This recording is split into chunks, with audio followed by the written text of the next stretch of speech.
आइए जानते हैं आज की कुछ प्रमुख अंतर्राष्ट्रीय खबरों को। उससे पहले एक नजर आज के हेडलाइंस पर। पतंजलि का दावा, कोरोना पर कारगर दवा खोजी। बिहार पुलिस में बढ़ता जा रहा है कोरोना का मामला।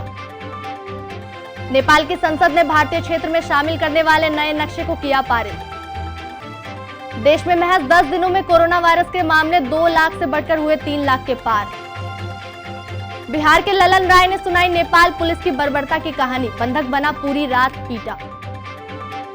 मुकेश अंबानी का दिमाग बना ये शख्स, ऐसा व्यू रचा कि जियो में पैसे लगाने की मच गई होड़। दिशा पटानी ने आदित्य ठाकरे को बर्थडे पर यूं किया विश। खूबसूरत स्किन पाने के चक्कर में दीपिका पादुकोण ने अपने चेहरे पर ये क्या लगा लिया, पहचानना हुआ मुश्किल। पति के पोस्ट के बाद अब श्वेता तिवारी का आया रिएक्शन, कही ये बात। दुनिया के सबसे उम्रदार क्रिकेटर बसंत राय जी का हुआ निधन, सचिन बोले मेरे दिल को दुख पहुंचा। पतंजलि के सीईओ आचार्य बालकृष्ण ने दावा किया है कि कोरोना वायरस से लड़ने वाली आयुर्वेदिक दवा खोजी जा चुकी है।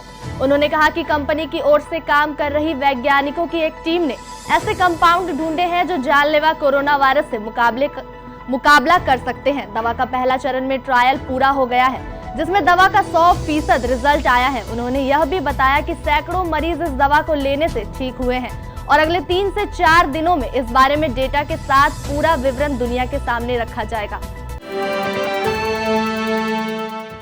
बिहार पुलिस में कोरोना के मामले बढ़ते जा रहे हैं। कोरोना संक्रमित पुलिसकर्मियों की संख्या 100 के करीब पहुंच गई है।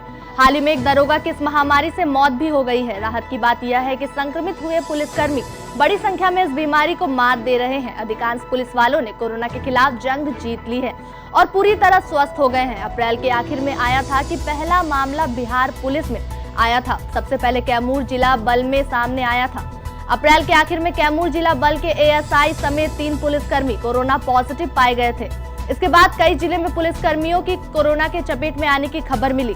इससे अधिक बीएमपी 14 में कोरोना का कहर देखने को मिला। बीएमपी के 46 जवान कोरोना पॉजिटिव पाए गए थे। इसमें कई महिला सिपाही भी शामिल हैं। हालांकि इलाज के बाद सभी स्वस्थ हो गए। बीएमपी के अलावा औरंगाबाद, नवादा, नालंदा, मधुबनी, खगड़िया, मुंगेर, छपरा, पटना, रेल आदि जिलों में पुलिसकर्मी कोरोना संक्रमित पाए गए। 97 पुलिसकर्मियों में 87 हुए ठीक। संसद के प्रवक्ता राजनाथ पांडे के हवाले से कहा गया कि प्रतिनिधि सभा के समक्ष संशोधन बिल को चर्चा के लिए रखा गया। चर्चा समाप्त होने के बाद इस पर वोटिंग की जाएगी। उन्होंने कथित तौर पर कहा कि सदन में इस बिल को वोटिंग के लिए आज रखने पर काम चल रहा है। पिछले महीने नेपाल की सत्ताधारी पार्टी ने इस मानचित्र को मंजूरी दे दी थी, जिसके बाद भारत ने तीखी प्रतिक्रिया जताते हुए कहा कि यह कदम एक तरफा है और ऐतिहासिक तथ्यों पर आधारित नहीं है। विपक्षी पार्टी नेपाली कांग्रेस ने कहा कि यह वह संशोधन के पक्ष में मतदान करेगा। नेपाली संसद में देश के नए मानचित्र संबंधी संविधान संशोधन पर मतदान होने के पहले भारत में मैत्रीपूर्ण लहजे में बृहस्पतिवार को कहा गया कि वह नेपाल के साथ अपने दोस्ताना संबंधों को गहरी अहमियत देता है। भारत की कड़ी आपत्ति के बावजूद नेपाली संसद में शनिवार को नए मानचित्र पर मतदान संभव है, जिसमें लिपुलेख, काला पानी और लिम्पियाधुरा क्षेत्रों को नेपाल का हिस्सा दर्शाया गया। भारत ने आपत्ति जताई और बार बार कहा कि यह तीनों उसके हिस्से हैं। भारत के विदेश मंत्रालय के प्रवक्ता अनुराग श्रीवास्तव ने कहा कि हमने इन विषयों पर अपनी स्थिति पहले ही स्पष्ट कर दी है। भारत और नेपाल के साथ अपने सांस्कृतिक और दोस्ताना संबंधों को गहरी अहमियत देता है।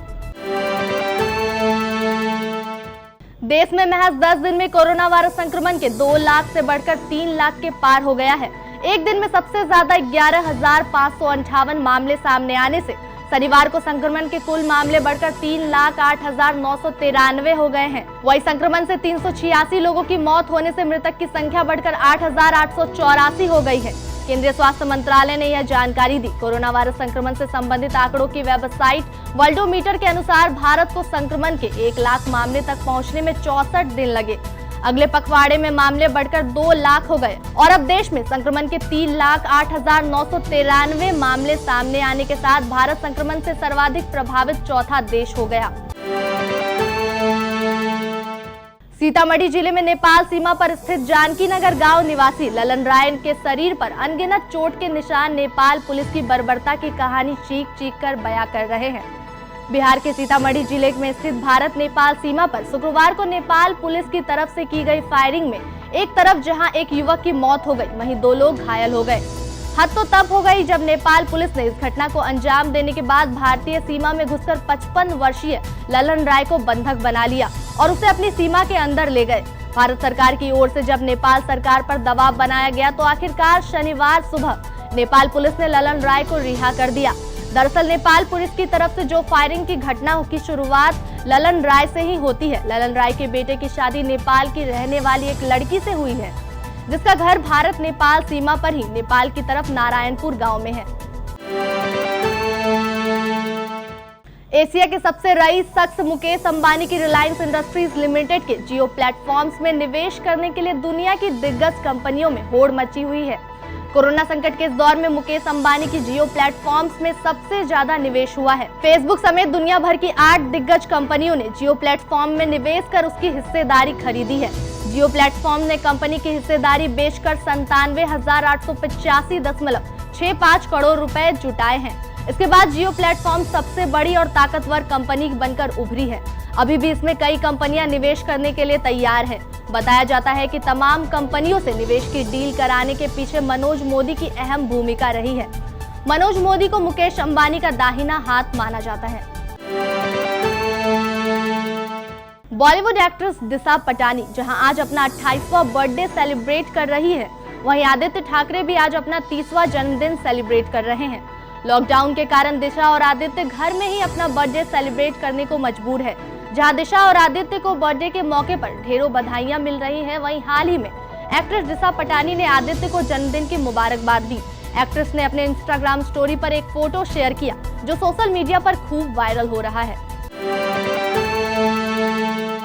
इस वक्त पूरा विश्व कोरोना वायरस महामारी से जूझ रहा है। इसी वजह से हर कोई अपने अपने घरों से बाहर निकलने से डर रहा है।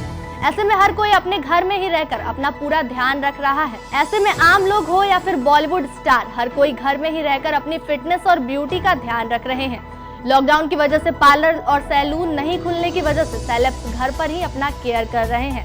इसी बीच बॉलीवुड एक्ट्रेस दीपिका पादुकोण की एक तस्वीर वायरल हो रही है। इस तस्वीर में उन्होंने अपने चेहरे पर कुछ जैसा लगाया है, जिसको देखने के बाद उन्हें पहचानना मुश्किल हो गया। श्वेता तिवारी और अभिनव कोहली के रिश्ते उलझते ही जा रहे हैं। ये सब तब शुरू हुआ जब श्वेता ने अपने सीरियल मेरे डैड की मारुति के एक्टर फहमान खान के साथ एक वीडियो शेयर किया। इस वीडियो में मास्क लगाए श्वेता फहमान के साथ थी। ये फोटो श्वेता के पति अभिनव कोहली ने सोशल मीडिया पर शेयर की।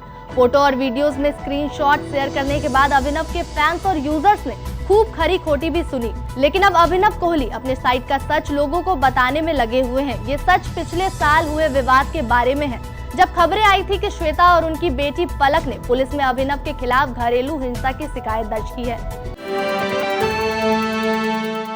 पूर्व भारतीय वयोवृद्ध क्रिकेटर बसंत राय जी का शनिवार को निधन हो गया। उन्होंने मुंबई में आज तड़के 2:30 बजे आखिरी सांस ली।